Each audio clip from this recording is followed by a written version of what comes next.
আপনি কি এমন একজন বাংলাদেশী বংশোদ্ভূত ফুটবলার সম্পর্কে জানতে চান যিনি কিনা একটা সময় অ্যাস্টন ভিলার একাডেমিতে খেলেছে? প্রিয় দর্শক, ধারাবাহিকভাবে বিশ্বের বিভিন্ন প্রান্তে ছড়িয়ে ছিটিয়ে থাকা বাংলাদেশি বংশোদ্ভূত ফুটবলারদের আপনাদের সামনে তুলে ধরছি আমরা। যেখানে গত ভিডিওতে আমরা তুলে ধরেছিলাম ফিনল্যান্ডের টপ টায়ারের ক্লাব গনিস্তানের রিজার্ভ টিমে খেলা অমর খানকে। তবে আজকের ভিডিওটা একটু ভিন্ন। আজ কোনো সিনিয়র ফুটবলার নয়, আজ আমরা এমন একজন প্রতিভাবান তরুণ ফুটবলারকে আপনাদের সামনে তুলে ধরব যে কিনা একটা সময় এমিলিয়ানো মার্টিনেজের ক্লাব অ্যাস্টন ভিলার একাডেমিতে খেলেছে। আপনি কি নতুন নতুন বাংলাদেশি বংশোদ্ভূত ফুটবলার সম্পর্কে জানতে চান?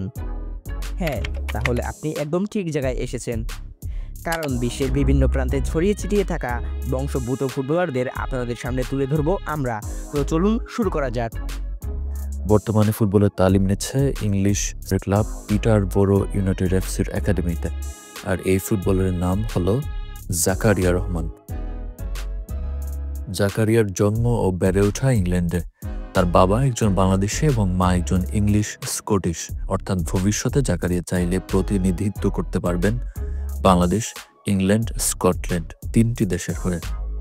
জাকারিয়ার ফুটবলে হাতেখড়ি শুরু হয় খুবই কম বয়সে। ফুটবলের প্রতি তার প্যাশন দেখে তার বাবা তাকে ভর্তি করিয়ে দেন স্থানীয় একটি ক্লাবে। তারপর সেখান থেকে অ্যাস্টন ভিলা একাডেমি হয়ে বর্তমানে খেলছেন ইংল্যান্ডের সেকেন্ড টায়ারের ক্লাব পিটারবোরো একাডেমিতে। তার প্লেয়িং পজিশন উইঙ্গার। 10 বছর বয়সী জাকারিয়া বাংলাদেশকে খুব ভালোভাবেই ধারণ করেন। জাকারিয়ার জন্য অরিজিন বাংলাদেশের পক্ষ থেকে অনেক অনেক শুভকামনা।